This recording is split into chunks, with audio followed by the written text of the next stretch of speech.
All right, it says we are now live. Let me see if I'm hooked up to my dear old microphone. Whoop. One second.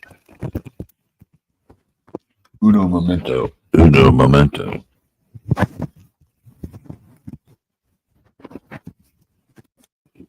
Here you go. All right. Well, welcome to the show, everyone who's here currently.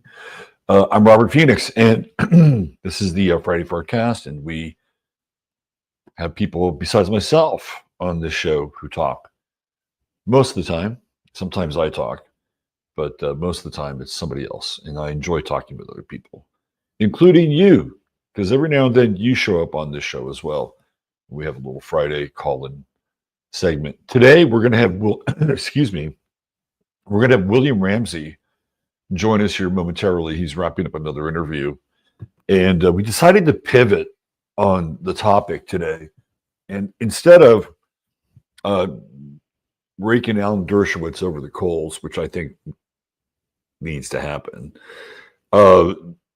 there seems to be something very dark brewing in the city of Austin. And I'm not talking about coffee, espresso, or an oatmeal stout, right? There have been a spate of murders in Austin. Most of them have not been very well attended to by the local police department.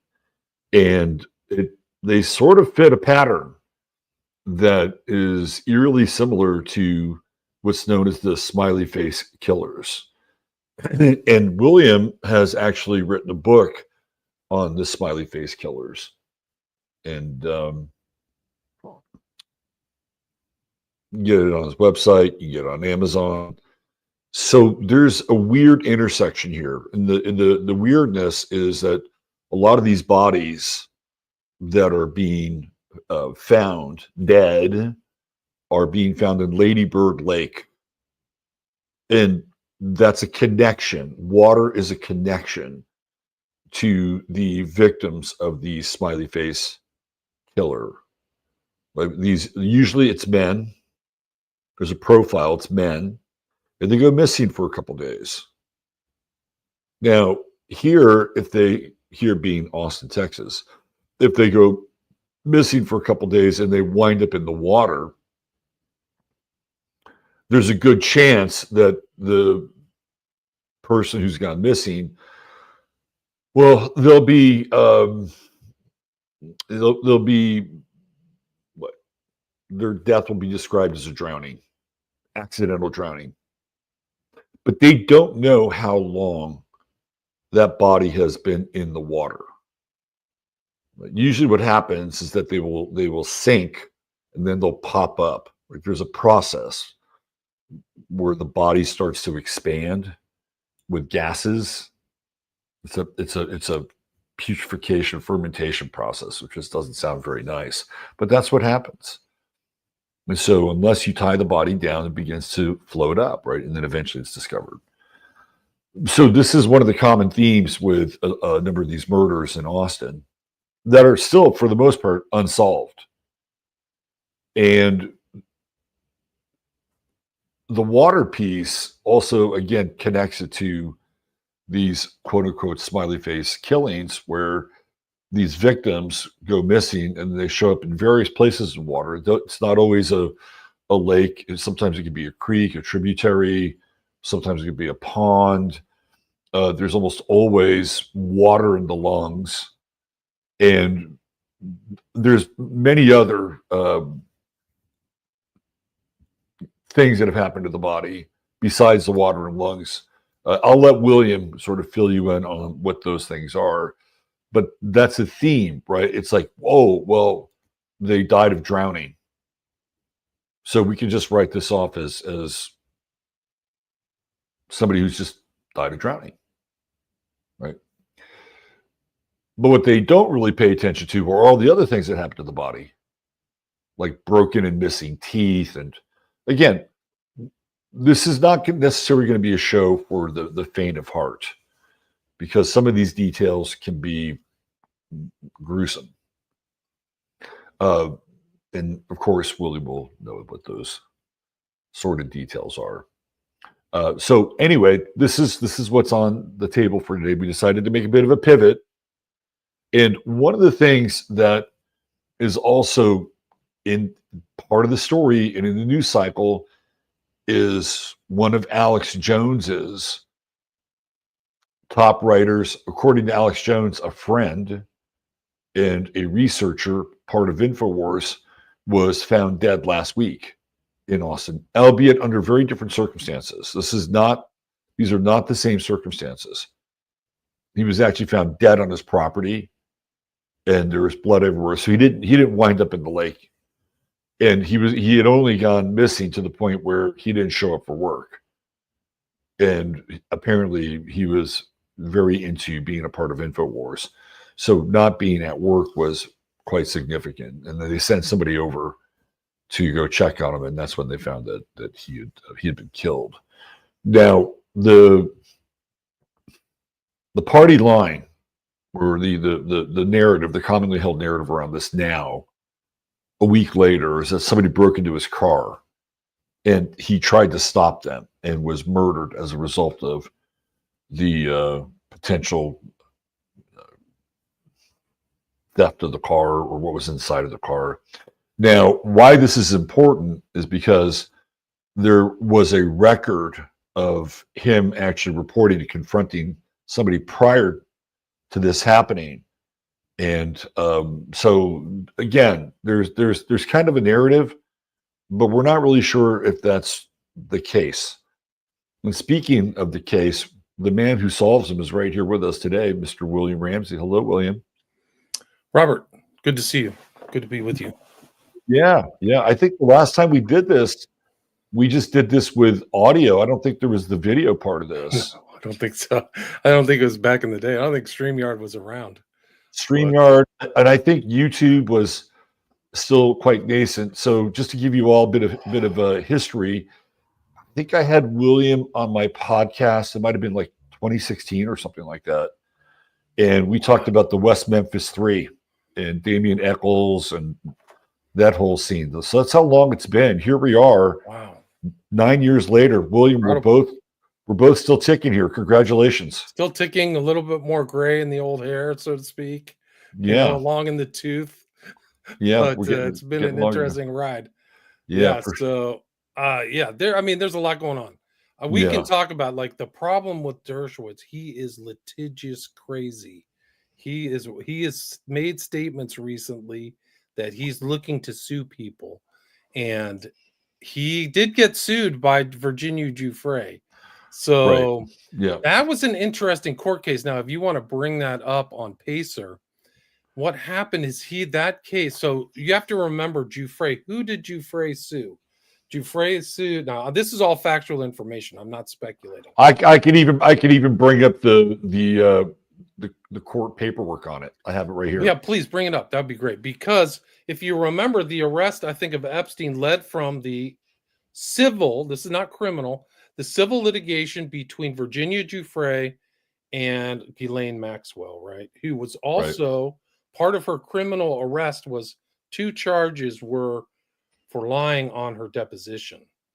But that was the one suit, right? So Giuffre sued her. And if you remember, Giuffre sued the current king of England's brother. So the current Charles III's brother, who is Prince Andrew, who his mommy paid out 12 million large, like 12 million pounds to Giuffre, who then subsequently sued Dershowitz. So Dershowitz, one of the interesting things, civil litigation, right? It's not a criminal case.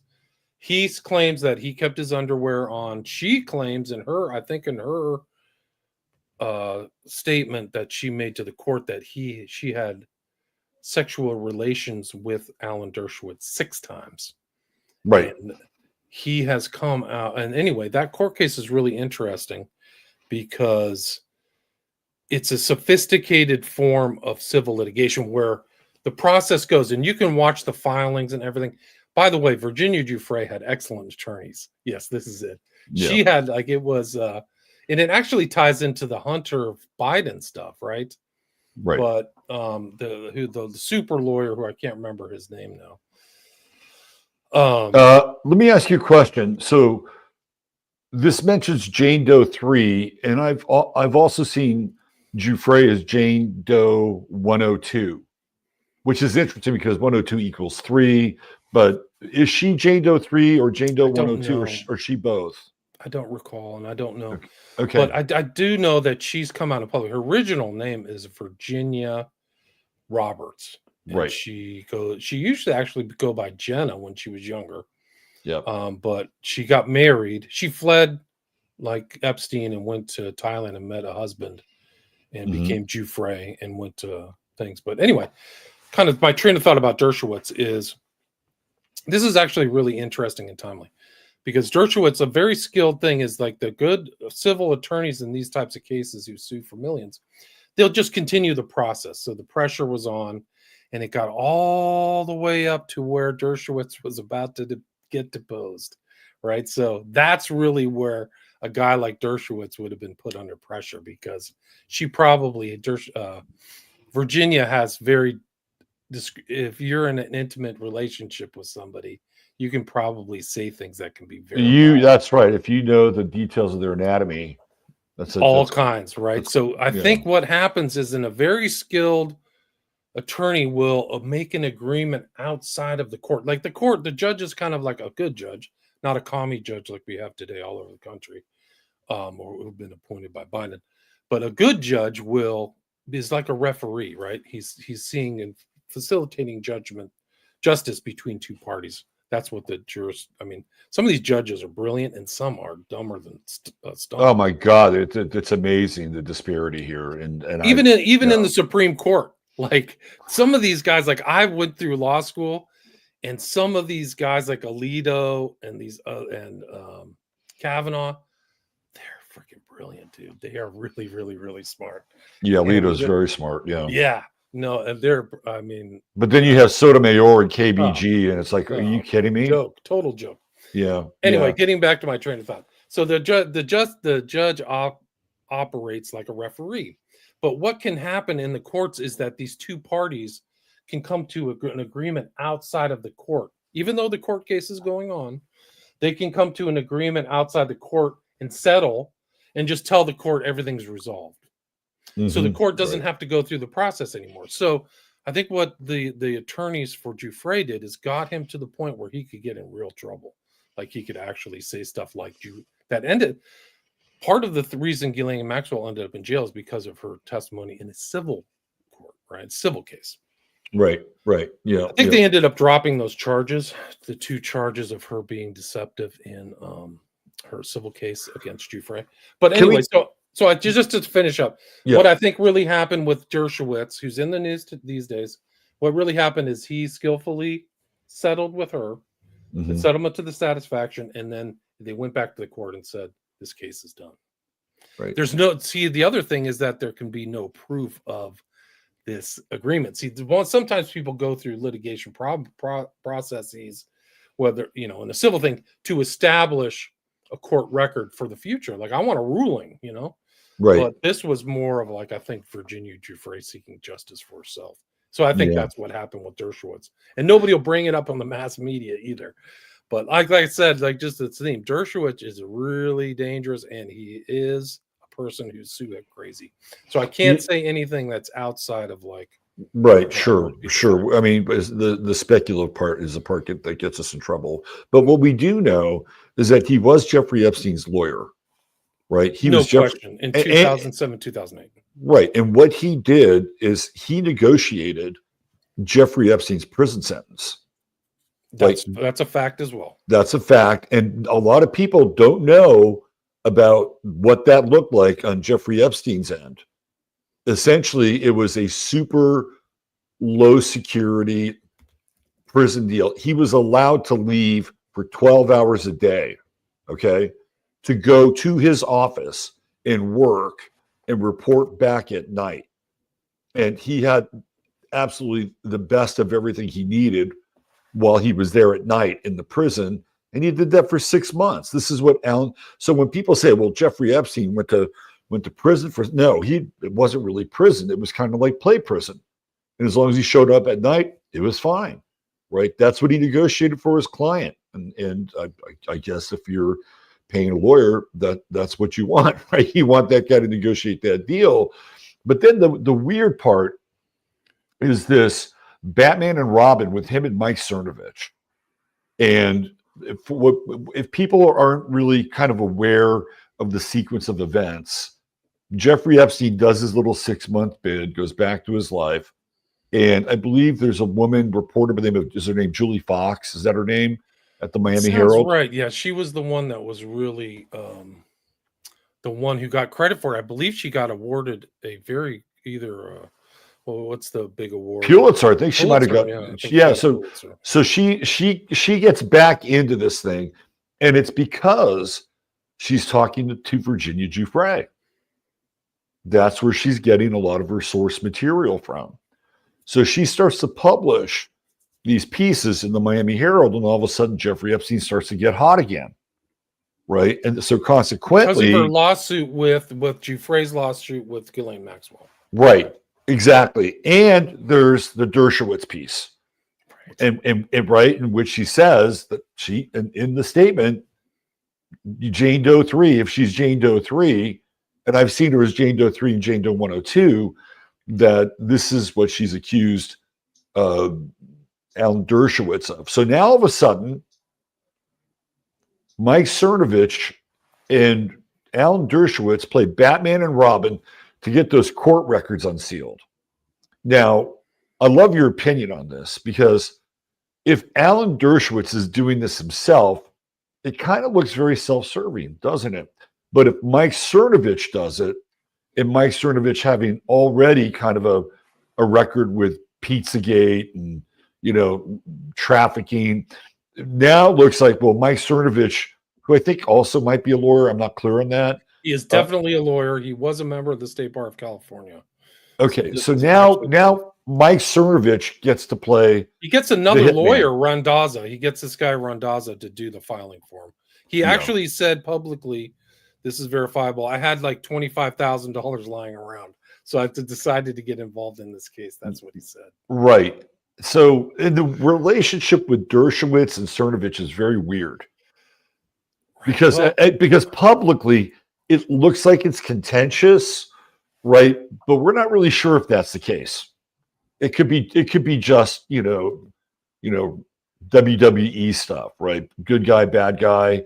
Meanwhile, he's carrying out sort of these, you know, the plans of Alan Dershowitz to get this stuff unsealed, so Alan Dershowitz can see what Virginia Giuffre is really accusing him and other people of.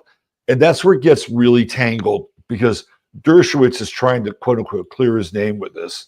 And I don't think it has a lot to do with, you know, bringing people to justice at all. It's obviously more self-serving than anything.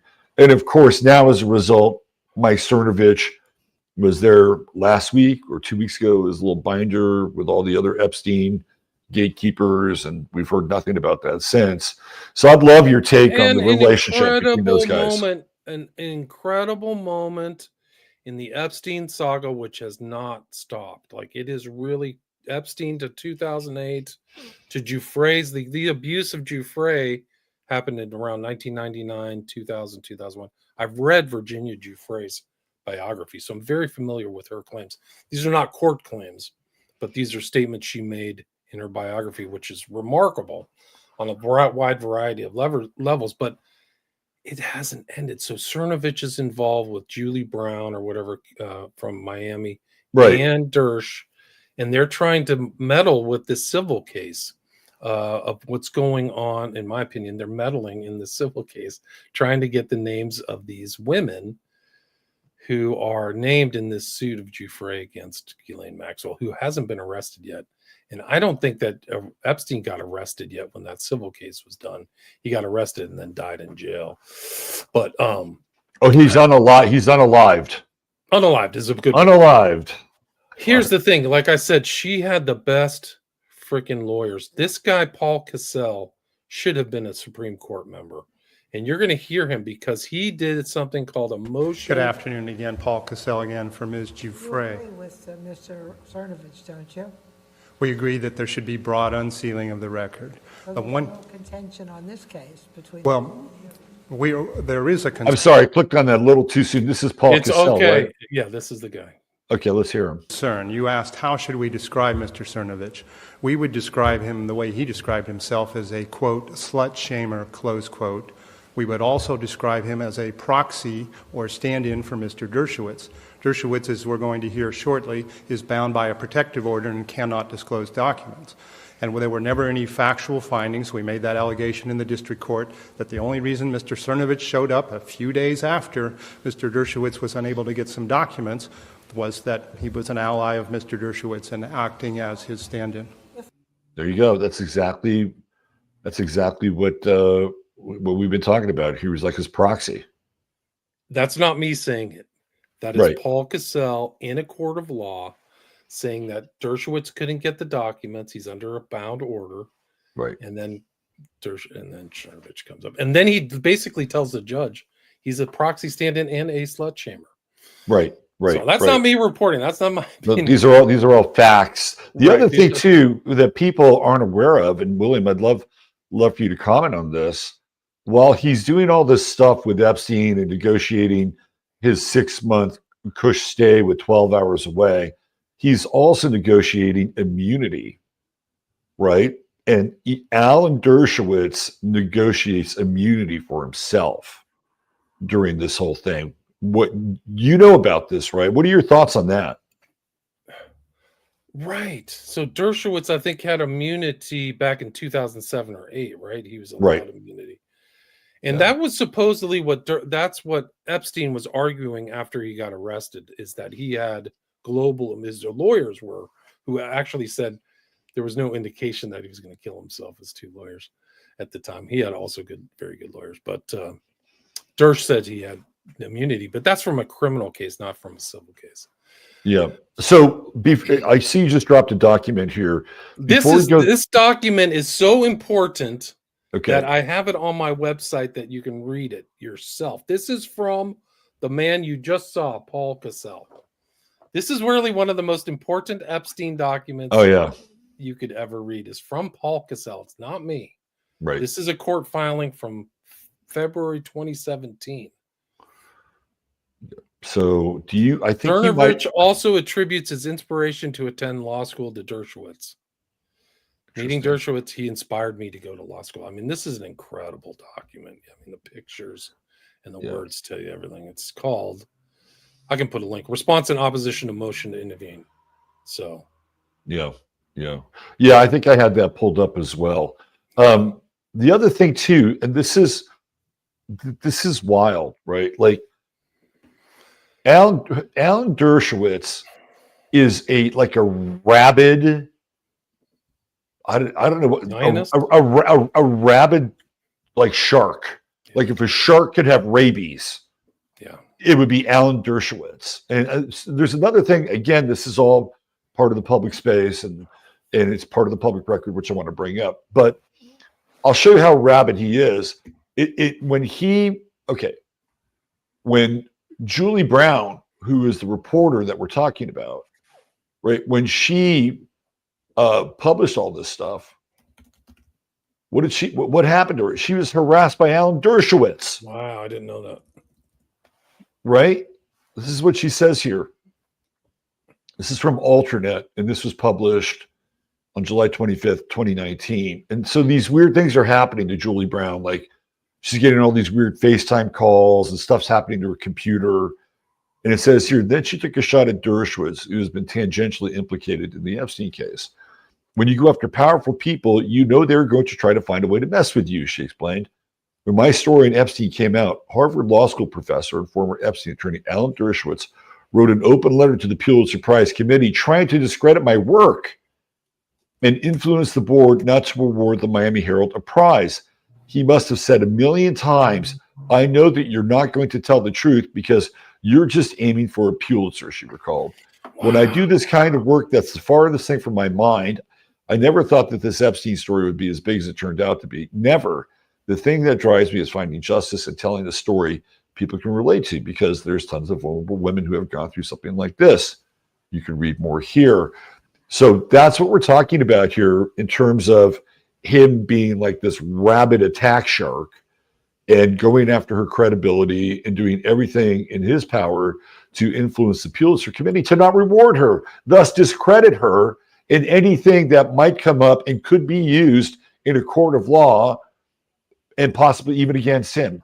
Like this is a huge tactic that the man indulges in, like as just a form of what did Chuck Norris say? The best defense is a good offense. That's Alan Dershowitz. Yeah, I think you're absolutely right. And he's a very intelligent guy. Like this is a very accomplished person. OJ. I'm trying to find the one where he's like, okay to use snuff flicks if you want. Have you ever seen that video of Dersh? No, I've never seen that one, but it doesn't surprise me. Yeah. Do you know what his first high profile case was? Wasn't it the guy who supposedly killed his wife? Was that the one? There was one even before Klaus von Bülow. No, His first high profile, and it might have been one of his first cases. He was part of the defense of Teddy Kennedy and Chappaquiddick. I didn't know that. Yeah. That's where Alan Dershowitz enters the world stage. Wow, that's crazy. Yeah, absolutely. Yeah. He's still like flooding the zone with his face. I mean, he's all over the internet and interviews and claiming he's innocent and all this stuff. Well, for a long time, he's sort of looked relatively the same age. He's one of those guys that sort of turned old at around 55 and stayed like that for a couple decades. But I think he's 80 now, and he's actually looking quite old. And I'm not sure how much time this guy has left on the planet. I'm wondering, what do you think happens in the aftermath of the passing of somebody like Alan Dershowitz? Does he go through kind of a Jimmy Savile sort of post, exhumation experience, or does history get buried with him?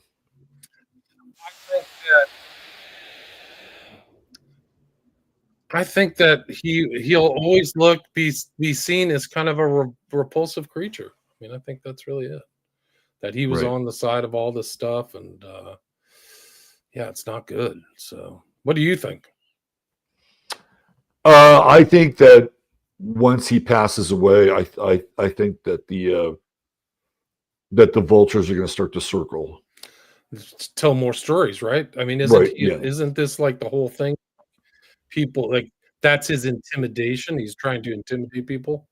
Yes, and if he's not around, then who's going to do the intimidating? I mean, even if he has, and I know he has children, I think some of them might be in law, some of them might be in entertainment. I don't know, but none of them would have the same kind of tenacity. And also the thing about Dershowitz, is that he has a lot of compromising material on people. That's the other side of it. And I think we see the outward stick, right? Like the threatening of Julie Brown with the Pulitzer Committee. But then there's this other stick that we don't see with Epstein. That's my feeling. It's my opinion, right? That's the other side. That you're entitled to your opinion. It's not just your opinion. I've heard other writings. There was a writing about Dersh on Crazy Days and Nights, which, you have to take with a grain of salt, but they are an investigative journalist website. They know a lot of stuff, and they say that he's the one with the files. And so that's what they said. I'm not saying that, but I mean, somebody has the file. Something weird happened last week or 2 weeks ago at the White House. It was an incredible moment because I did a lot of research on Epstein in 2017, 2018. I could have done a documentary. I probably should have, but like I've seen all those files. I've read the Giuffre files. Like I'm a lawyer. That's what I do. So like reading filings and things like that's very normal to me. And what they came out with in those binders was just fluff. It was a joke. But the other thing that was interesting about it, Robert, is the lead up to it was just this fanfare. Like, we're releasing the files. I got them on my desk. So everybody's chomping at the bit, ready to just dig through those things. And then they drop out and half of it's redacted. Right. Like, so why this fanfare? And it's made me think, like, the gears of my brain are moving. And I'm like, I think that this was how the administration is going to deal with the alternate media. They're going to give them access. They're going to work things up and give out slop. And that's exactly what happened. Like, it's just like, oh no, it's the same old bosses. We're just going to get slop from these guys too. We're not getting the stuff. And it made me appreciate Julian Assange more, because he just put the stuff out with no redactions or anything. He may not have known how important they were. Maybe he knew they were slop or chicken feed or whatever they call in the intel community.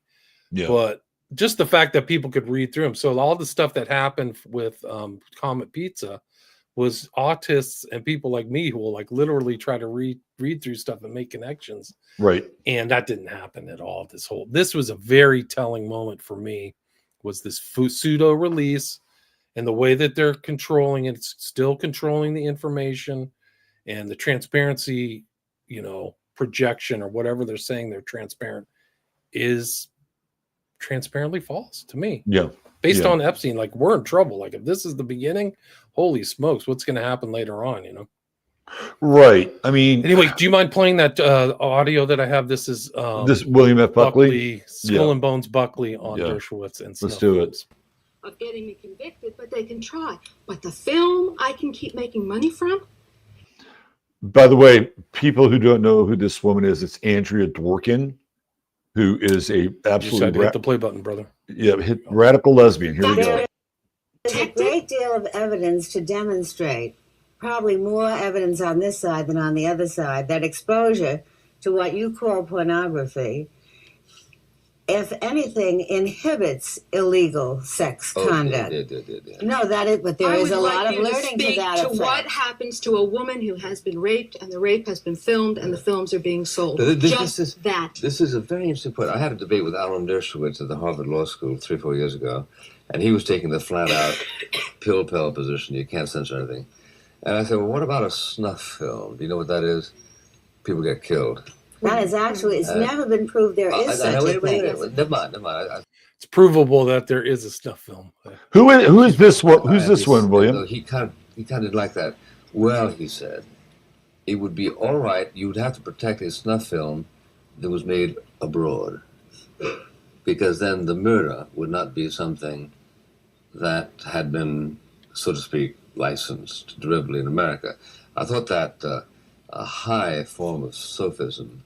To say it's okay to show films of people getting killed as long as you kill them outside the continental limits. And do you ever look at television or movies? There are people getting killed all over the home screen. So who's this old biddy? Dershowitz is 86, by the way. 86. He's not long. Who's this woman? Still there? Right here. Yeah. Can you hear me? Oh, is my camera off? Let me see. Can you hear me now? Yeah. Hold on. Who is that woman? I can't hear you. Let me check. Yeah. Testing. Hey, we're here with William Ramsey, investigative journalist, lawyer. Something's going on with my computer. Like something's fuzzy about it. Uh-oh. Pops in and out. Uh-oh. We're getting to you. Okay, he's going to come back in. So he wasn't able to hear me that whole time. We'll bring William back. So I think the plan here is to continue to talk about Epstein and Dershowitz a little bit more, because there's a few other things that I want to bring to the table. And then I think we're going to pivot and move into what's going on in Austin and William's connection and research, not connection, but research with the Smiley Face Killers. And you can find William's work at William Ramsey Investigates. And he's got blog posts there, and he also has his books. Can you hear me now? Yes. So who was that woman that was denying the reality of snuff films? It's Phyllis Schlafly. Phyllis Schlafly. Wow. Like, now she was a hardline conservative. Very much so. Wow. And So the was other woman, Buckley. Buckley was considered real conservative. He didn't Yeah. have that kind of lifestyle, but he, God and Man at Yale or whatever was the book he wrote. But he was a Skull and Bonesman. He was a Bonesman. total Skull and Bonesman. Yeah. And probably a Bohemian Grover as well. Oh, that no would make question. sense. And Yeah. if you want another reference to Crazy Days and Nights, which is another kind of thing about Buckley, is that he actually preferred men and he was in a married relationship. Like he's a conservative, right? So Right. Christian. He liked dudes, and then the dudes that he liked, he would say inside things about them on his show like that. So they'd have fun in his own mind, like referencing their relationship by things that the audience would never pick up on. But Right. Interesting. And the other woman was Andrea Dworkin, if I'm not mistaken. that's correct. Yeah. And wow, I've gone through hours and hours and hours of a lot of those old Crossfire shows, and some of them are really mind blowing They really are. in terms of, like, he had Ron Paul on way back in the day, and they were kind of going back and forth about, economic theory. It was really interesting. The one that I thought was really fascinating was him and Allen Ginsberg. And Ginsberg he just wanted to be, swear. He wanted to be as like blue and dirty as he I possibly think I could saw be. that. Didn't he get up and start dancing or something? Ginsburg started dancing. or Yes, doing he something did. like that? Absolutely. I've Right. seen that one. Yeah. Yeah, it's classic. It's totally classic. So I found this one thing about Dershowitz, which I thought was very, very interesting. Now, again, I'm going to say this is a rumor, right? It's a rumor that Alan Dershowitz is in possession not only of the files, but video. Oh, wow. Okay. Now, there's a New York Post story, which I think is really a lot of projection. And I'm going to see if I can dial it up here. Here we go. It's right here. And this is what Dershowitz says in this story. This is really interesting. Now, here we go. Where is it? It says, where is it? Come on. Video. Okay, here we go. Let me go back. It's up here somewhere. This is about Prince Andrew, Virginia Giuffre, and Dershowitz. Let me see if I can find this. Hold on. It's I just had it here. Find. Is this it? Let's see. Yes. Let's see. Here we go.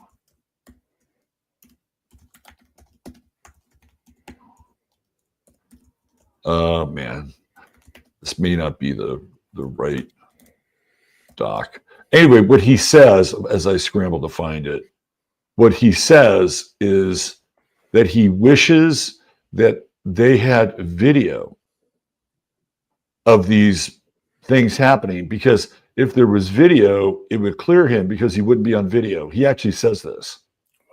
Wow. And I'm like, this is really bizarre. Like, why would you bring that up? It sounds a lot like projection in a lot of ways. There's a lot going on. I mean, it is so strange out there. It is very strange. It's just like some of the stuff you just wouldn't even believe is like in the public. Like there are people putting Dershowitz on their show. They must not have any clue what he's up to.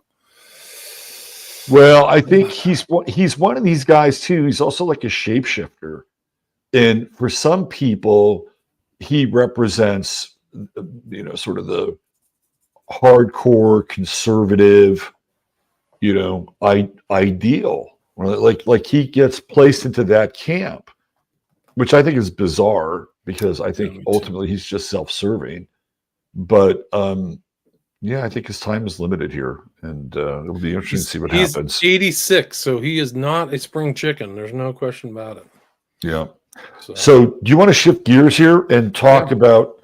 Now you are one of the, I would say, definitive authorities on the Smiley Face murders, which we can certainly get into.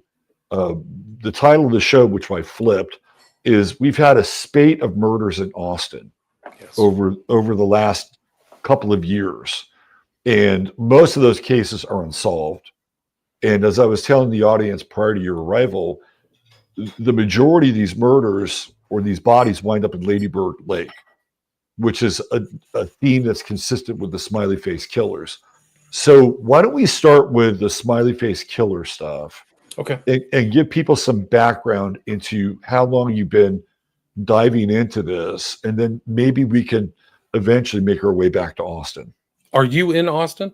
I'm just outside of it. Okay, cool. So you know the background. I started researching this in 2016. It's almost been 10 years.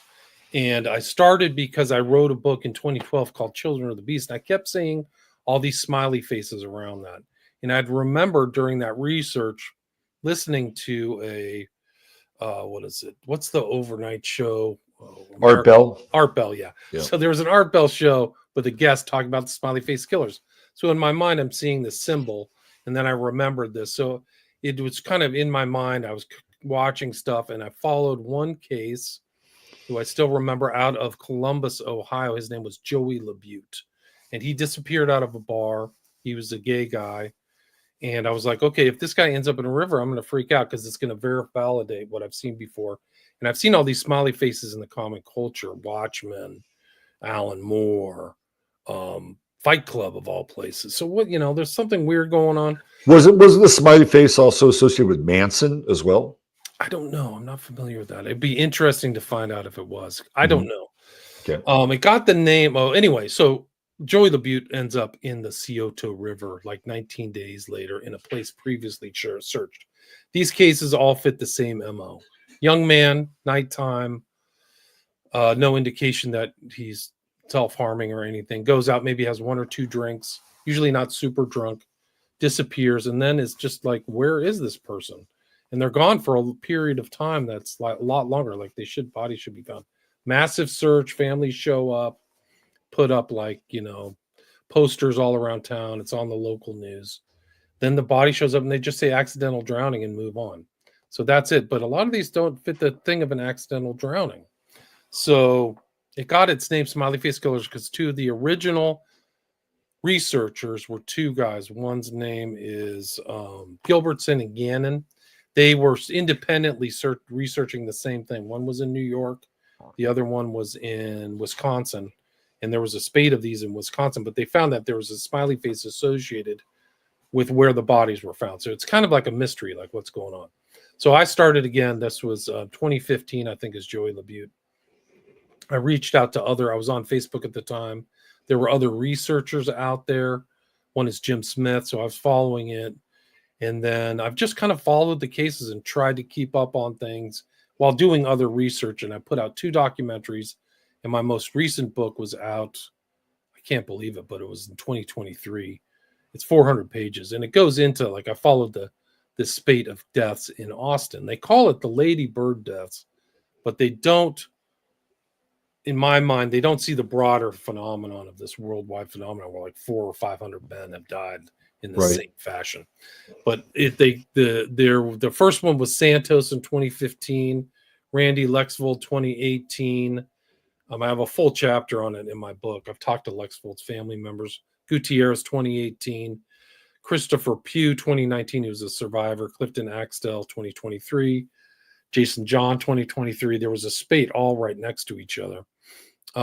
Jonathan Honey, March 2023. Christopher Hayes Clark, April 15th, 2023. And then there's even more after I published my book. There was a guy who was literally found. And in my opinion, this is my opinion, the local authorities are covering up these cases.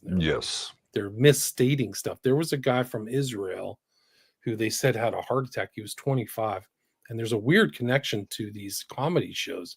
These people are out at comedy shows. This Christian Pugh kid was at a comedy show and left and actually ended up in the, he was in the reeds around Lady Bird Lake for 60 hours. He was passed out. He was like a miracle that he was even found, but he was at a famous comedian's show. Anyway, This is a much broader thing. It's happening all over the world. There was a coinciding thing with the eclipse too. There were about 20 cases that happened last year. If you remember, the eclipse was, I think, February 2024. That followed the eclipse, which is weird. If you remember, the eclipse kind of came across the United States from Texas. To Texas all the way up to to actually Maine. It goes all the way up to what you might call it, the northern part of Canada, Halifax, right? So we just had an eclipse, right? We had the blood moon last night. So that's right. The red moon rose last night. Yeah, and I'm waiting for the reports to come in. I told people on my social media to stay safe and stay frosty for this whole year. Actually, 2025 has weird coincidings. There's 2 blood moons or 2 eclipses. This year, I think, and then there's another lunar event. And these guys who are into kind of the black, dark magic type stuff, they coincide a lot of their nefarious activities with these type of events. There's just no question about it. Yeah. So anyway, that's like the SFK phenomenon in a nutshell, but it's like picked up steam. The original researchers, they thought it was like young white males, which it was the majority. Yeah, it's like morphed. There's a lot of African American guys in Chicago. They had this whole like rampage in Chicago. I have a full chapter on it. There were 3 cases in New York City in the boroughs. Outside of one nightclub, 3 guys ended up in water in a month. And then like Toronto, Vancouver, hotspots that usually was considered like the hotspots were New York, Boston, maybe Portland or something like that, but then it's like Austin just popped up in the middle of nowhere, right? Coinciding with all of these entertainment people and all these people from California coming there, and then all of a sudden people start dropping dead.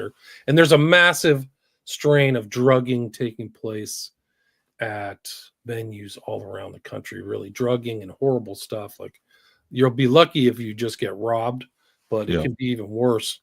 And I think men aren't really keyed into it. They don't think of themselves as victims. Yeah.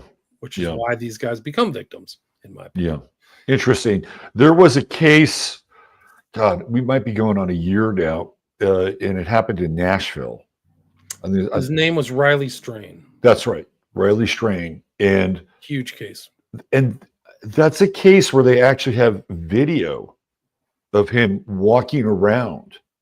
And he's like stumbling and looking very out of it, even though he had called I think it's texted his parents or something. He called his mom or texted his mom. Right. And he was like cool, right? He was cool when he did it, but then you see this video and he's like completely discombobulated. This is an experienced drinker. He was a senior. They actually drove from Springfield. So I think he was a senior at the University of Missouri who drove to Nashville for the weekend. Right. It's kind of like, and he also is flopping down at 9:30 too. And you know, if you're college and you drink, a lot of times they drink. That's why Bud Light's the most, preferred drink, because they're not trying to just get destroyed by 9 o'clock, right? Right. And that's what he was. He flopped and he was like blackout drunk to me. And that's very suspicious too. Like, did somebody spike his drink? He was bouncing around these other places. And I think the last bar he was at, I forgot the name of it, but it was a famous musician's bar. But that was a huge case that made international news. Like, it was off the charts. Isn't there a piece of video where I think he's down by the river and there's a car that stops and he thinks it's like an Uber or something like that? Isn't that part of the video evidence? It's very strange, like why he decided to come out of this bar and walk that way. He wasn't walking back to his hotel. He walks to the river's edge for some reason. Somebody walks by him and sees him talking to somebody either on Facebook or streaming who's not his mom, and he goes under a bridge and disappears.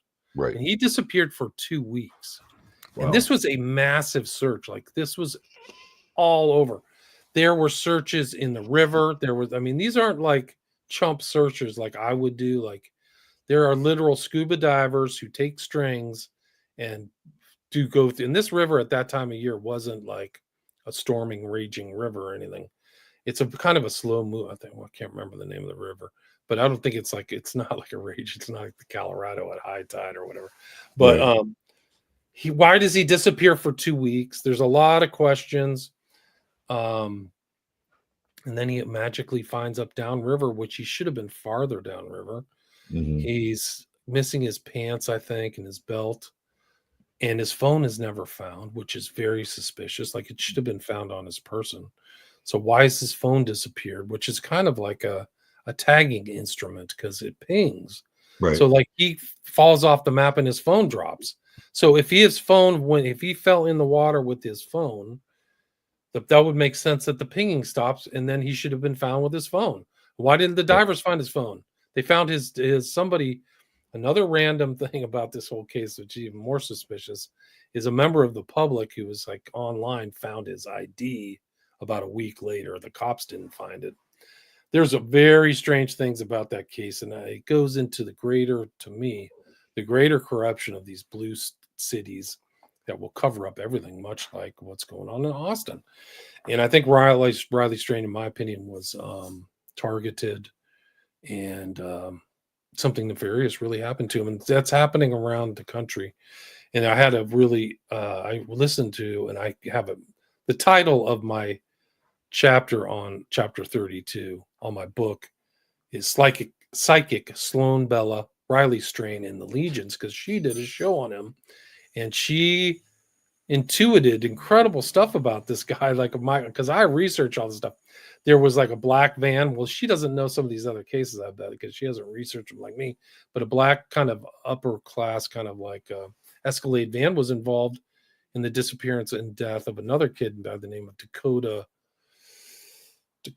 James in Pittsburgh, Pennsylvania. So like this is another like high level theme of like targeting and strange things at night. But she really got it right. I think she really got it right. But and Luke Bryan's was the name of the bar, but she also, she ends her discussion. She says, I want you to go all online. I want everybody to look and see what concerts were playing in Nashville when Riley went missing. Then I want you to ponder this question, because this is my first video on this. Still, I want you to ponder the question. What if we have a serial killer hidden in plain sight as an entertainer who travels all over the world, a public figure, and this person is traveling everywhere, and this allows them to pre-choose what areas they're going to stay and what they're going to do. So who is next in the water? This is the return of the Smiley Face Killers. Wow, that's mind-blowing. Nashville is mind control central. I didn't know that. Yeah. Oh, well, that's what Kathy O'Brien talks about. Oh, wow. Transformation of America, because her handler at the beginning of the book he's a clown, and he's based out of Nashville and also Branson, Missouri. And so he opens for a lot of country and Western artists. Right. And she talks about how the Mandrell sisters are all MK Ultra. Wow. She insinuates that Dolly Parton's MK Ultra. And of course, she talks about Lee Greenwood in this book. And Lee Greenwood has the huge hit that, what is it? God Bless the USA or whatever it is. Right. Yeah. So Lee Greenwood has like this massive cover, right? By just trotting out that song wherever he goes. And there's a really bizarre video where Lee Greenwood is at a rally for Sarah Palin when she was running for vice president. And he's singing, and Sarah Palin is off to the side, and she starts doing this, right? She starts and her daughter, I believe is Bristol, that's the daughter's name, looks at her. It's like, Mom, what are you doing? Like all of a sudden, Sarah Palin's getting freaking activated. And it's because it's Lee Greenwood. He's more than likely her handler. So Nashville is MK Ultra Central. And I wasn't aware of that. It's interesting. It would make sense. I mean, these are just incredible things are going on in this world. Okay. We had this whole thing that happened at the White House with this fake Epstein release. We also had this incredible event for me, which happened, I think it was January 8th, 2025, which was the memorial for Jimmy Carter. And you have just this whole group of jackals and like vampires there with Trump, and Melania's crying while she's talking to Obama. Her husband almost had his head blown off in July. And like, it is George Bush Jr., Bill and Hillary Clinton, Obama, and then Garth Brooks is singing Imagine. Okay. All right. You just did something right there. You just did something. Because I was going to ask you about Garth Brooks. And Young, sorry, one more thing. Young is the guy giving the thing. He is from Atlanta and neck deep in the Atlanta child murders. Like he's all over. Are you talking about Andrew Young? Andrew Young, yeah. Didn't he give the I think so. the memorial? Yes. Yeah, I'll have to double check that, but some people say that he is really suspicious about certain other things. But yeah, Garth Brooks. Okay, so Imagine is a satanic song. I'm sorry, it's Luciferian. William, when you brought up the Sloan Bella thing, okay, and she was talking about imagine that it's a performer or country, right? She's like given a profile. The first person that popped into my brain was Garth Brooks. Wow. Well, that you might be as psychic as she is, because I know who she was talking about, and I know who was in town when Riley Strain went missing. Yeah, so that's where it went. And if you look at Garth Brooks, right, he's always wearing something checkered. So he's always like fronting this duality and this almost borderline schizophrenia. And then he did that one really weird record. Gaines, something. Gaines, was it Chad Gaines or something like that? Something. I don't know. But he, it's like, what? Now all of a sudden you're a freaking rock star. It's Chris like Gaines. Chris Gaines. Yeah, wearing a checkered. He always wore black and white checkered clothes. I'm telling you, man. This guy is his brain is partitioned like a freaking office. Okay, that's my 2 cents on it. And when you mentioned that, and then he's there singing that song. Holy smokes! When Chris Gaines, the #1 video, he's literally sitting on a Star of Ishtar. Like this is not a mistake. This is like Star of Ishtar stuff from like Eyes Wide Shut. Wow. Like, yeah, it's really dark. Wow. Now that was a moment, man. That was a super sync moment. Yeah, well, there's been other researchers who've looked into Garth Brooks, and have you heard? I think it's like My Family Home. I can't remember their names. It's a husband and wife team that do a podcast. Right. But they looked into Garth Brooks, and they got video of that guy. It's disturbing as hell, man. It's crazy. Like he is really strange. And I've heard other country music people have critiqued him. It's kind of like not somebody who came up through the ranks. Like he was like a culture creation figure. Like they call them industry plants. Yeah, that's the right term. I think and I think that's accurate. I don't know country music as well as maybe other people, but there's the old great Waylon Jennings or some of these other guys who really are guys who played country for forever, and then like Garth Brooks, stadiums, poppy country, those things like that. Like it's really dude, the world is getting really strange. 2025 is going to be a big year. Yeah. It's absolutely. not like it is like there's all kinds of things going on that are like coinciding. It's just incredible. Like it's not going to get calmer, guys. Like you'll be lucky if this whole war with Russia ends, but it's not going to end. I mean, we could have a peace and a stalemate, but the Russians are still going to be pissed. They got invaded. So like and then you have Europe, which is the tires are coming off. Yeah, right? The tires are coming off, dude. You're right. And it's like, well, what do we do now? Oh, let's have a war. Let's have a war. They're not stopping. The English don't want to stop. They don't seem to think any risk is going on. But if the U.S. pulls out of that stuff, like they're on their own. There's nothing they deindustrialize that whole freaking part of the world. They can't build squat. I mean, the U.S. is deindustrialized too, but like they think they're going to spend $800 billion. Where are they going to get that money to like build more things? They already lost. The Russians won again. The Russians beat Napoleon. They beat Hitler, and they beat the West. I mean, it's really a pseudo proxy war. That's what I call it. It's the U.S. is the real driving force. We never declared war because we're corrupt, but they wasted hundreds of billions of dollars and filled the graves over there with young men, and nobody said they're sorry. So these other criminals who started the war are still walking around this country like, doop de doop de doop. Like, what's going on? Like, these people who are war pigs are still on TV, like talking like this is just one part of the problem. Like, where's the commission to figure out how this happened? And don't you have some responsibility for destroying a whole country and bringing us to the brink of nuclear war? We're literally at we were before Trump won. I think that if, and other people have said this, but I think if Kamala won, civilization's over. Like, literally that bad. Oh, well, she could have been rolled, right? She could have just been rolled really easily by anybody on an international level. I mean, She couldn't find Moscow on the map. She couldn't find Moscow on the map, I bet. Right. She'd probably wind up in Idaho. It's true. Yeah. Yeah. So, all right. Do you let's put your prophecy cap on here. Okay, let's do it. Do you think, because there's already a war and it's already kinetic, because just because we don't see it doesn't mean it's not happening. But do you think that in 2025 or in 2026 that this war goes to like next level kinetic in Europe? I hope not. I truly hope they wind it down. I hope Trump is successful and that the calmer heads prevail. They don't understand what's happening. Like, a lot of people don't. They probably never understand. Like, the Germans didn't understand when they invaded Russia. Like, they're going to come back and rape everybody and kill and destroy everything and take everything you got back to Russia, which is exactly what happened.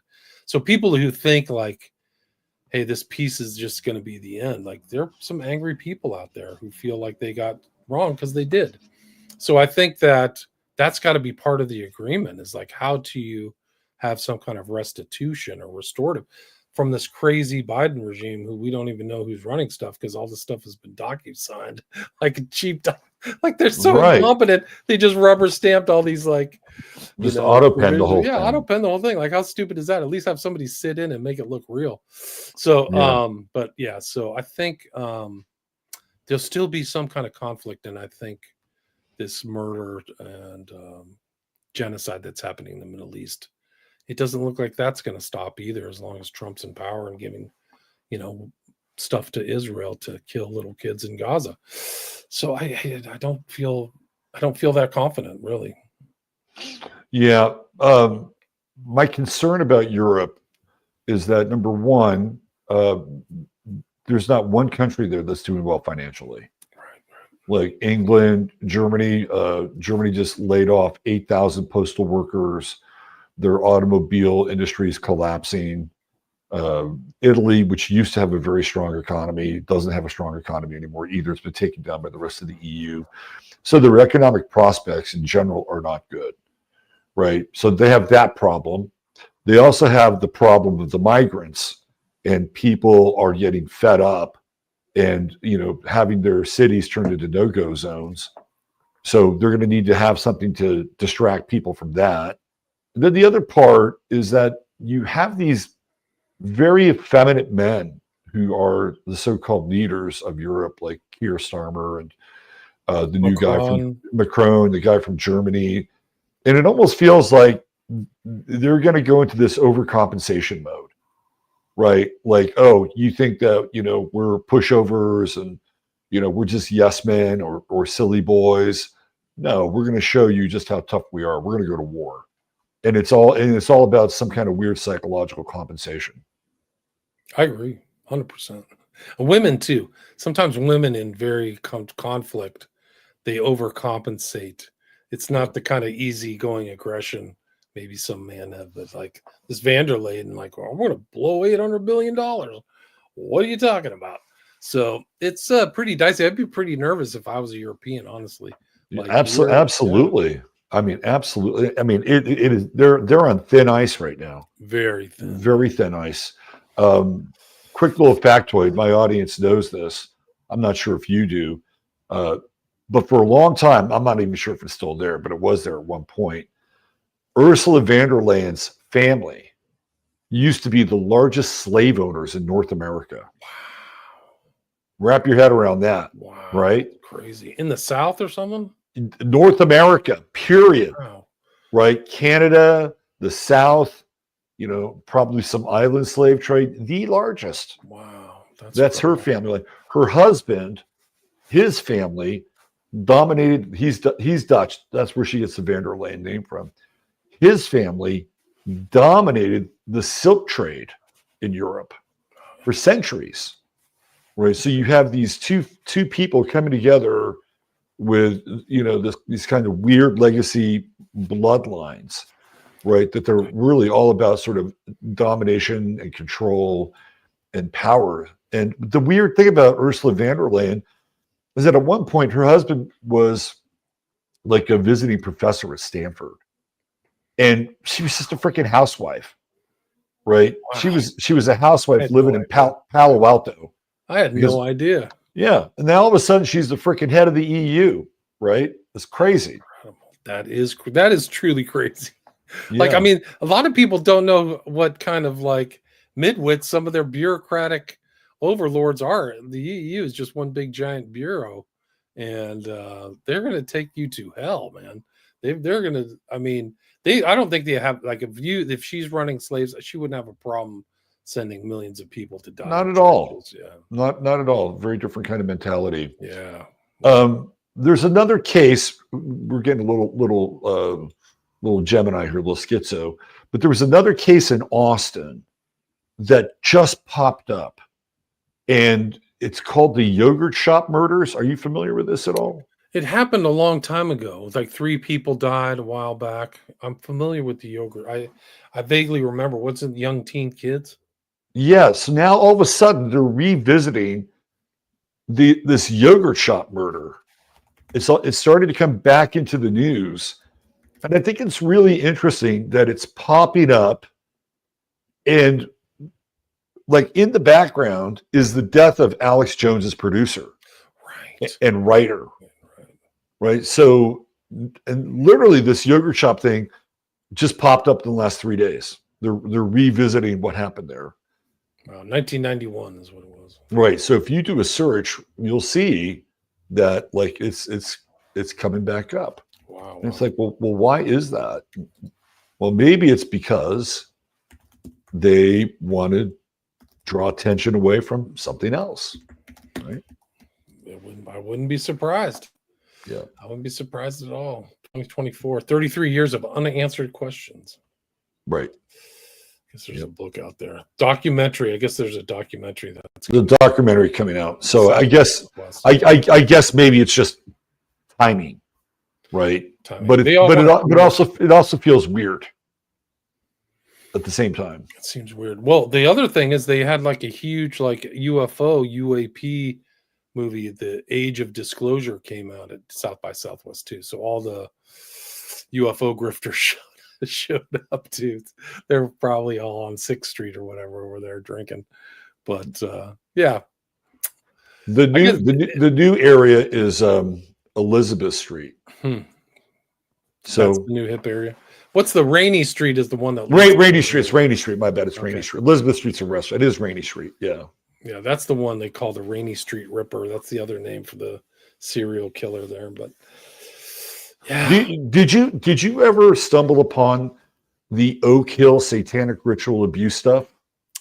I'm sure I have. I don't know. Is it from Texas? Yes, it's Oak Hill is a neighborhood in Austin that I used to live in, and this is back in 1991.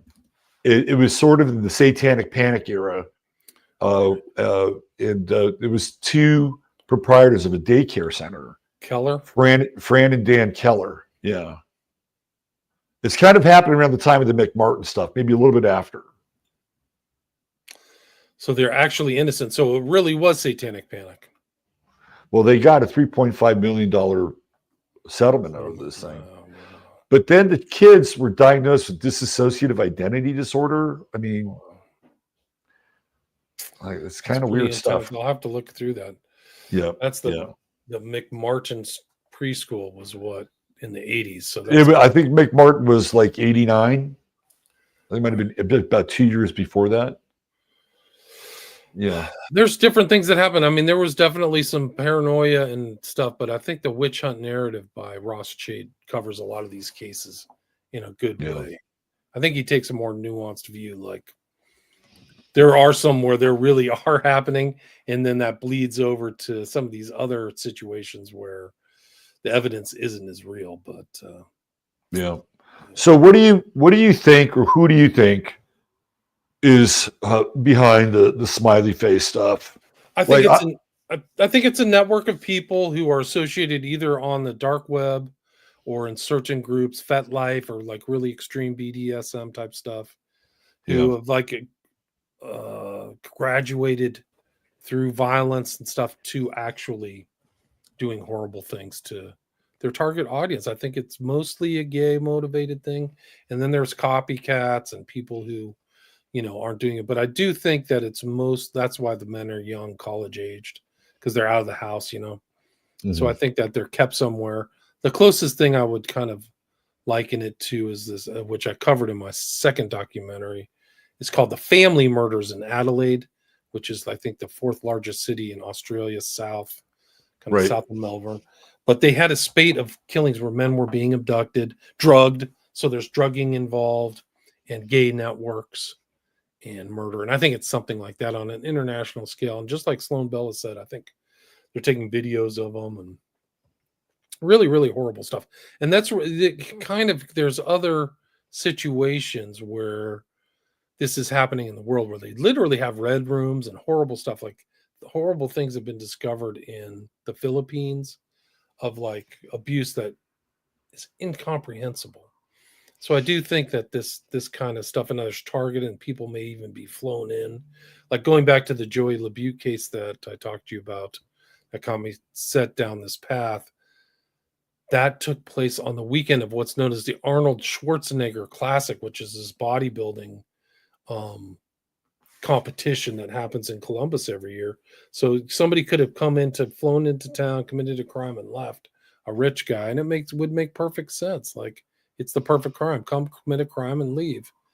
And apparently externally it may look like a bunch of heterosexual dudes, but apparently in the bodybuilding community, there's a lot of homosexual activity. Is mine. Just leave it at that. That's what I've been told. Right. Yeah. Yeah. And he was at a gay bar. Joey LaBute was gay at a gay bar. Mm-hmm. Or cross. Yeah. I think he walked into a gay bar and disappeared. So, I wanted to put your website up here for people so they can find out more about who you are, and there we go. William Ramsey Investigates. Yeah, it used to be black, but somebody thought I was a Satanist, so I had to change it to turquoise. I don't know what the other color be. I don't know. Some of the topics I deal with, it's hard to like make them look rosy or like whatever. Like this is stuff like the journalism I kind of do is like not for the faint of heart. But yeah, I've had 5 books now. And I've done 5 documentaries, which will be covered on Patreon. You can go to my Patreon page. And my podcast, you can buy signed copies of my books at my website. And my podcast has over 1,300 episodes on a wide variety of different topics. A lot of the books I've covered. And really just is independent journalism. It's not, I get paid by my listeners listening to my ads on my show. I'm not supported by the tech overlords or have some secret benefactor or anything like that. But I got to find our old discussion. I got to repost that. Do you still have audio from our old discussion? I might. I think so. One of my channels got taken down by YouTube, and I was never able to recover it. So I'm not sure if it was on that channel. There could be a chance that it might have been on that channel. There's a question I was going to ask you. Oh yeah, how do you keep it together? Because you delve into a lot of really dark material. I try to get outside, touch grass, but these things just were like following on, like just my own curiosity. So I studied Crowley, then I went to the West Memphis Three, and then Children of the Beast, and then these Smiley Face Killers, and I did one on the Order of Nine Angles, which is back in the news because these crazy 764 swatter whack jobs who are associated with the Order of Nine Angles are like swatting everybody these days. But that was that book is my most sold book, is The Global Death Cult. Interesting. But, they've all kind of just followed off of my research, really just kind of satisfying my own curiosity. Are these things real? And the answer is, yeah, there's some dark stuff going on. Right. So, I mean, I try to hold Absolutely. it together as best I can. Yeah. Were you ever interested in the Polycloss case at all? I interviewed a guy who wrote a book about polycloth. So yes, I am familiar with that. And it's come up recently because what's her name? Winona Ryder was a Winona big Ryder. writer supported that. But yeah, Spearing was the author's name, I think, about the polycloth case, which is Mhm. also kind of weird. Like, how does a guy walk in and abduct the girl when she's there with other people? He hadn't even asked what her name was. Who's Polly? Yeah. So we're talking about Richard Allen Davis, who Richard was Davis. the man who abducted her.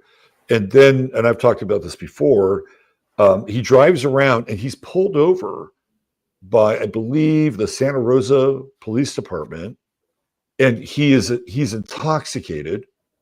He does not have a license, right? And what do? Well, they say that they called it in, but their radio wasn't working, and they let him go. When was the last time you ever ran across a police officer that didn't want to process somebody for a DUI? Come on. That's crazy. Right? They let him go. And then eventually what happens is they arrest him again. And then he says, oh, yeah, well, she might be over here or over there. And then eventually they find her remains on the side of the highway. This was, I don't know, kind of weeks later. I think previously searched, and it's kind of strange. Like, oh, it wasn't hidden or something like that. Like, there's no, it wasn't hidden. Yeah, it wasn't. So there are two things about that case that are real. Well, there's one thing about the case which is really bizarre, and that's her father, Mark Kloss. And Mark, okay. Do you have children? Yes. Okay. So if one of your kids went missing, wouldn't you be a mess? Yeah. Yeah. Mark Kloss had the weirdest vibe when she went missing. He had this kind of cold anger, but there was never any sense of grief or any sense of, I mean, I don't know. Maybe that's how he processes his emotions. I don't know. But when it was happening, because I was living in California, I just thought, man, this dude's reaction to this is really strange. Like, it huge news all over the news, all over the TV. Yeah, massive search. The whole bit. It was just really weird, right? Okay, you never ever saw her mother. She was interviewed one time, and that was it. Right. And by the way, she was in the house at the time. She was in the bedroom. So the mother was pushed into the background. Now, here's where it gets really, really weird. Mark Kloss's father, Joe Kloss, was in the military, right? He might have been connected to military intelligence. He writes a book about Amelia Earhart, who is a woman who goes missing, right? Like, there's all these weird connections with Joe Kloss, and then through that Mark Kloss. And then on the Winona Ryder side, her father, Michael Horowitz, was Timothy Leary's sort of keeper of his literary estate. Yeah, archivist. He was his archivist. That's right. So Leary's her godfather, yeah. Leary's her godfather. And then you roll it forward, and she's in what show? Stranger Things. What is Stranger Things about? About a kid who goes missing, and she's the mother of the kid. I mean, the whole thing is just weird. Wow, that's wild. It is really, really weird. Now, I ran into a PI one time in Santa Rosa as we were leaving this Health and Harmony Festival, and the PI's handing out pieces of paper, right? I didn't even know he's a PI. He's just the guy handing out paper, and I look at it, and there's Polly Kloss's picture. And I said, what the hell happened here? Like, everything about this is completely wrong. Okay. So what I'm going to share is what he shared with me. And allegedly, according to this PI, this is what happened. Okay. So I got to quote this, right? Allegedly, that Polly Kloss had been taken to the Bohemian Grove, not during the Bohemian Grove season, but the actual Bohemian Grove where they have facilities. And supposedly she was tortured for 3 days. And this was not only captured on video, but back in the day, they used to have like a satellite uplinks for video. And people were paying significant amounts of money to witness this. Wow. Right. Dark. Super dark. So this is what the PI shared with me. Now, the other thing he shared, and I'm going to be very careful here, and it has to do with a very prominent woman who ran for president at one point in time, not the last one, but the one prior to that. She shows up in this story, and she is supposedly there as well. Have you heard about this ritual called, I think it's called the kiss of life or the kiss of light? Have you heard about this? No. What's it about? I don't know. Supposedly, it's taking the last breath of a dying person, and you're taking in the spirit, right? The pneuma, and like this is part of the ritual. And supposedly this happened with Polly Klaas. Wow, right. That's super dark. It's very dark. Yeah. It's very dark. And then he says to me, and I could probably share this. He says to me, and the guy that was videotaping everything was Hunter S. Thompson. Well, there you go. So that coincides with other information and knowledge from the Franklin cover-up, right? Yeah. Franklin scandal and all that. Yeah. And his own strange admissions and his weird travels. And we know he was at the Bohemian Grove, right? Absolutely. And of course, there's the adrenochrome section in Fear and Loathing in Las Vegas. Crazy. I did a show also on the Yosemite murders. If you remember that, those were the 3 girls. It was a mother and 2 young teen girls that disappeared, and it was placed on Stainer. Do you remember that story? Vaguely. Well, that was another one where like it was so dark that he supposedly abducted them himself, these 3 women, and tied them up and controlled them. But really what really happened is he and his cohorts took these 2 girls, or one of them at least, and kept her for a while and did unspeakable things. And then they were meth heads. But I think the police either left that out of the story or it just never hit the media that way. But like literal abduction and like torture and kept for a long period of time. Like it's horrific. And Stainer took the fall for the group. Really, it was a group type thing, which sounds very much like Klaas. Yeah, but I interviewed this guy Frank Spearing. You can listen to it on my. So what is the is this a PDF you brought up here? Or is this this is just the book that I had the author on my show. He talked about the case. So I've done a lot of true crime, like just because I'm curious about it. So this is just one of the things. So this might be something you'd be interested in listening to, or a book you could read. But that wouldn't surprise me. The story of Polly Klaas. And the weird thing is, like, the dad may be involved in all that weird stuff. Like that may be like what's going on. Like they have blackmail on that dude, because he did act weird, and I think he worked at like on Nob Hill at one of the hotels or something like that. Like I remember some of those stories, but anyway. No, I thought the reaction was just really, really misplaced on a lot of different levels. So the weird thing is, I actually wrote about this on my website, and somehow he found it. And he left a comment on my website. Oh, really? What did he say? He called me a sick fuck. So, you sick fucking bastard or something like that. Right. And it's like, oh, well, maybe I should take this down. I don't know. Yeah. This happened. Like, yeah. Yeah, but the weird thing though is like his dad is so strange. Like the whole Joe Klaas, like his dad had a radio show on ABC Radio. He's got this military connection, and he's got this really bizarre book about Amelia Earhart, who is a young woman who goes missing. It's just like, it is weird, like a lot of missing stuff. It's like very strange. Right. You know what's also strange about Winona Ryder? Her middle name Laura is after Laura Huxley, Aldous Huxley's wife. So she has connections to both Huxley and Leary through her parents. Interesting. Crazy? Yeah. Interesting. Yeah. The whole Stranger Things It's like there's like weird 6 degrees of separation around Stranger Things.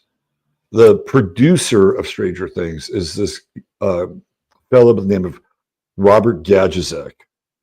Get And- out. Robert Gajicek produced that? Yes. Is that the son of Gajicek, the full-on pedophile? No. No, he is the son of Robin Gajicek, who was my English teacher in college. And I did a whole semester on Hemingway with his dad. His dad was a great teacher. It's Robin's brother who is the pedophile, Okay. who went to Papua New Guinea and theoretically discovered mad cow, Oh, right? Right. Prime Right. disease. Yeah. Prions, right? So he sort of won the Nobel Prize with another guy that year. But what he does is he winds up bringing back a bunch of kids from New Guinea to live with him.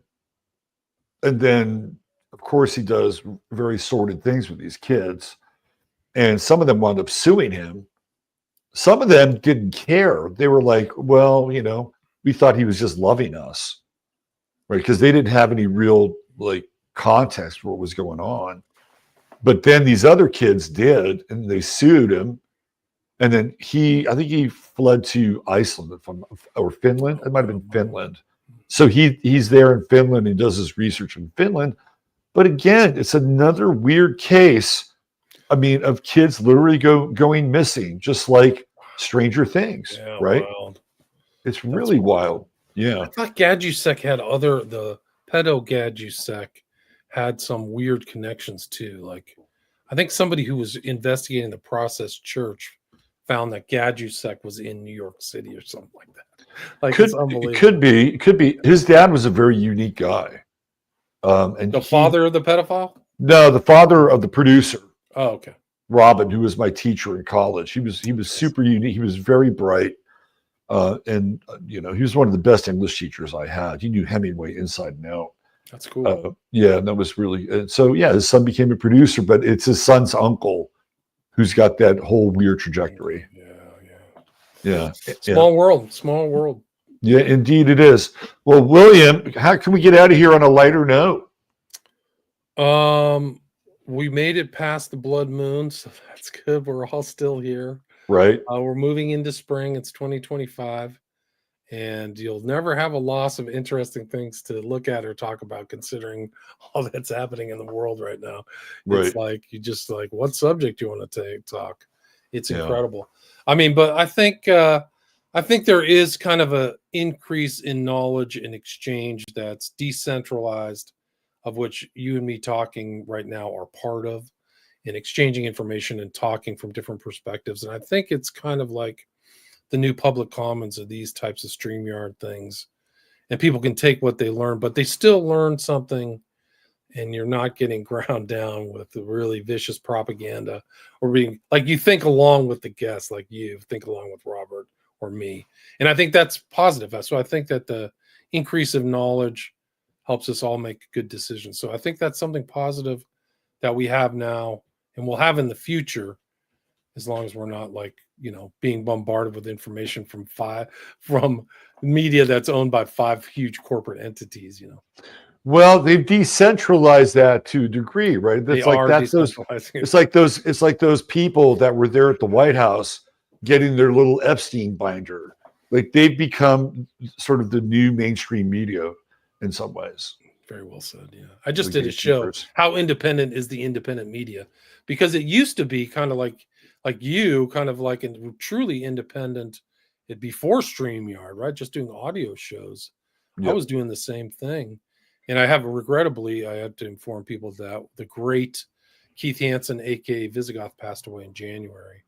So he was really one of the early guys who had a lot of guests on. I don't know if you were on that show or not. But he was around.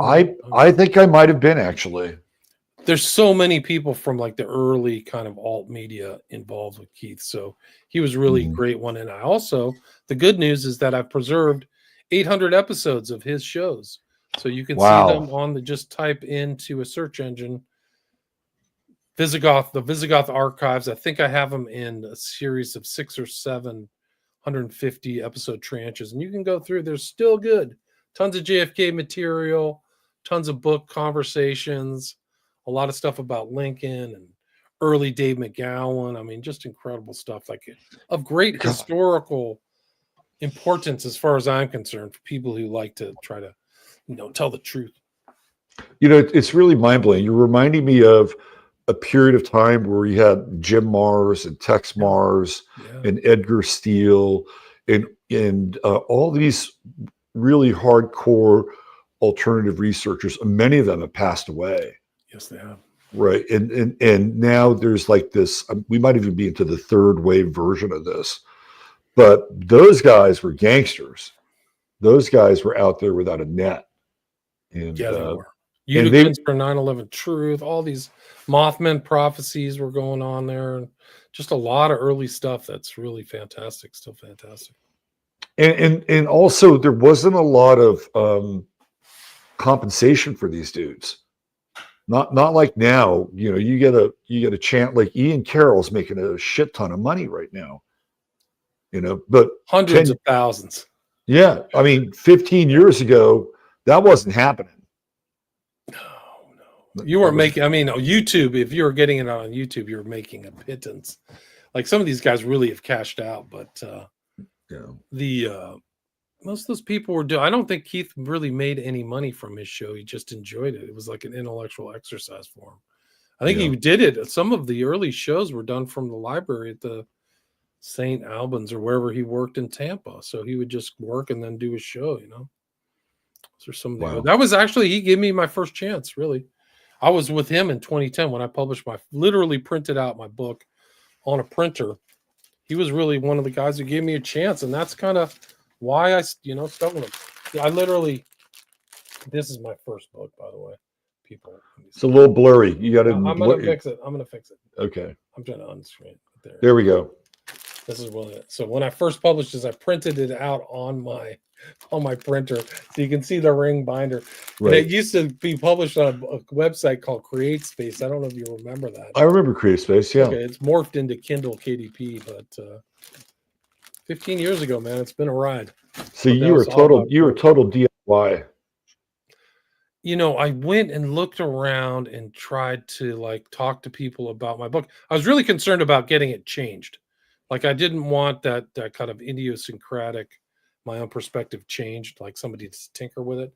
But I also went around and talked to publishers, and they were giving me squat. Like I was nobody, obviously. And I was like, well, let's see.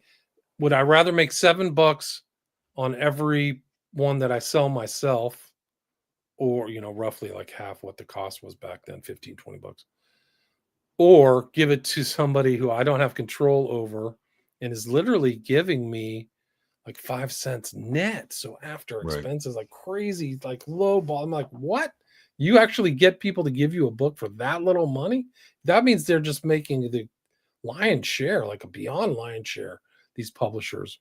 Yeah. They have contempt for the author. So I've self-published all the way. I've done everything myself. It looks cheap. I don't have I'm not an artist, so like my covers are sloppy, but I'm not trying to sell the sizzle. I'm trying to sell the steak. I like that. So what are you working on now? What's your latest thing? I'm just so busy. I did a really good show. You should have me on. We can talk. If you like literature, we can talk about Catcher in the Rye and J.D. Salinger. Yeah. And I've done a lot of research because these assassins, for some reason, are carrying around Catcher in the Rye, Hinckley and Chapman. But it goes into a larger kind of study of culture creation, why Salinger's book sold 65 million copies. Like, it's incredible the kind of reach that one book has had. But it has a darker underbelly, and I think that some people keyed into it. But as a piece of literature, it's really something else. Salinger wrote it at 32 because it has all kinds of dark subject, murder, pedophilia, almost every sexual kind of proclivity is encapsulated in there. But it's also very complex, and it's like a culture change. Like, it's really off the chart. You just can't write what happened, because what happened is all of these killers kind of morphed into fictional characters. So Chapman became Holden Caulfield, and then committed this crime. And then you see this whole thing playing out with Hinckley, where he has this infatuation that apes the love interest, or well, the interest of Holden Caulfield with his daughter, his sister Phoebe, who's 10. And Hinckley has this thing for the girl who was Jodie Foster. Jodie Foster from Taxi Driver. Exactly. Yeah. No, Well, I think you'd find it really interesting, Robert. I think I'll say I have a ton of slides we could do. You can actually see my old shows. I've done a couple of shows already about it, but it gets really detailed, and it goes into other attempted assassinations, George Wallace, and the killing of a girl in Los Angeles by Bardo. Her name was Rebecca Schaefer. The guy was carrying. Why are these guys carrying this book around? Yeah, interesting. When was that published? 1951. So that is really an interesting time to get published. We're coming out of World War II, right? And the 50s are like this launch pad for rebellion. Really interesting timing. Yeah, really interesting. That book comes out as rebellion. Do you know who suggests two people who are famous who love? Well, three people who are famous who love Catcher in the Rye: Bill Gates, George H.W. Bush, and guess who's read it 1,200 times? Winona Barack Ryder. Obama. Oh, Winona Ryder. Winona Ryder. Wow. Her favorite That's book. crazy. Yeah, we should end it on that. Yeah. That's crazy. We've come full circle. All right, William, let's get you back on here. Yeah. And, it won't be another 9 years. Yeah. For sure. No, it's been too long, man. If you find that old interview, please send it to me. I'd love to repost it. I'll look around. It may be on my other, I have two channels, maybe on my other channel. But I got knocked off of YouTube in 2020. And I had to that was me too. That was mine. What month were you at? Oh, I think January? Because I was January 20. No, it was during the summer. It was during the summer, and it was the run up to the election. They didn't want anybody even remotely connected to anything somewhat positive around Trump or calling out the other candidate to be in the game, right? And I had two channels at that time. One was sort of like this, what we would do here, and the other is my astrology channel, which is a much bigger channel. And I separated those channels out for that specific reason. I didn't want my astrology channel getting taken down, but because they were connected to the same account, they took them both down. And I was really fucking pissed off. So I waited maybe about, 2 months, and I went back to YouTube and I said, look, you took my channel down for this one channel down for whatever reason you chose, but I have this other channel that had nothing to do with it. So I'd like that channel back. And I actually got it back. I don't know how I got it back, but I was actually able to get my main channel back. But that other channel got 86ed, and it might have been on that other channel. So, but I'll look around and I'll see if it's hanging out somewhere. I'll look around too. I'll kind of post for it. It's hard to keep track of like all of the channels I've lost and got back. But this is from people. This 2013. Winona Ryder recommends J.D. Salinger. I've read Catcher in the Rye like 1,200 times. Oh my God. Never been anything like it. She loves it. And she's made other statements like I really identify with Holden Caulfield. And it's a real kind of weird psychological phenomenon where somebody identifies with him because he has dissociative disorder, identity disorder, his brain is scrambled, possibly schizophrenic. And there are trigger words in this book that are incredible. Like if he sees the word "fu," he gets really angry and wants to do ultra. I mean, it's really ultra violent. Like I want to bash somebody's brain in until they bleed all over the steps. Like he literally says that. A 16-year-old kid. It's really. I'm not sure that Salinger wrote the whole thing. I don't know. He may have, but he was involved. It goes back into World War II because he was involved. He was fluent in French and German. He was involved in interrogations and kind of getting into people's minds. Mm-hmm. And maybe that's reflected in this book. He said he was writing Catcher in the Rye during the war. He was involved in D-Day and actually ended up in a psych ward because he had what they call it shell shock or whatever back then. PTSD. But it would make sense because do you know that Holden Caulfield's writing the book from a psych ward?